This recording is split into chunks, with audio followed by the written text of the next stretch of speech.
সালমান শাহের হত্যার বিচার যদি 29 বছর পরে হয়, আল্লামা সাঈদীকে ইনজেকশন পুশ করে হত্যা করা হয়েছে, সেই বিচার কবে হবে এটা বাংলার মুসলমান জানতে চায়। সালমান শাহের দিকে তাকাও, মারছে কে? ওর বউ তারে মারছে।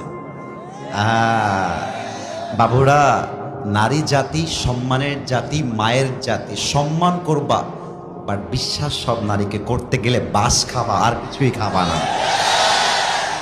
আর একটা কথা মাথায় রাখবা, বেশিরভাগ নারী নষ্ট হয় মায়ের জন্য। মা নষ্ট, মেয়ে নষ্ট। মা ভালো, মেয়ে ভালো। যত মেয়ে নষ্ট হয় দেখবা খবর নিয়ে ওর মাও নষ্টা, মেয়েও হয়েছে নষ্টা, ঠিক কিনা বলো? আর নারীরা মিথ্যা বলতে পারে খুব সাজিয়ে, আমি তোমাকে ছাড়া বাঁচবো না, তোমাকে ছাড়া আমি মরে যাব। আরে বাবু, दाल में कुछ काला तो जरूर है, धोखे में पड़ना नहीं है, ये जिंदगी अपना जिंदगी है, किसी लड़की के लिए अपनी जिंदगी बर्बाद हो जाएगा ये तो नहीं हो सकता मेरे दोस्त। একটা মেয়ে ধোকা দিয়েছে মানেই যে আমি বেকা হয়ে যাব? নো।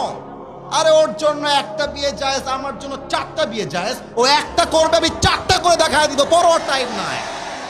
29 বছর পরে ইনভেস্টিগেশন করে আপনার সালমান শাহের খুনি বের করছেন, আর বাংলাদেশের কোরআনের উজ্জ্বল নক্ষত্র, কোরআনের পাখি আল্লামা সাঈদীকে জেলখানায় ঢুকিয়ে 12টা বছর নির্যাতন করে শহীদ করা হয়েছে। এর বিচার কবে হবে? আমরা জবাব চাই। বাগমারার ভাইরা বলেন। ও, নায়কের বেলায় দরদ উথলায় পড়ে, আলেমদের বেলায় দরদ উথলায় না, কারণ আলেমরা তো ভারতের দালালি করে কথা বলে না।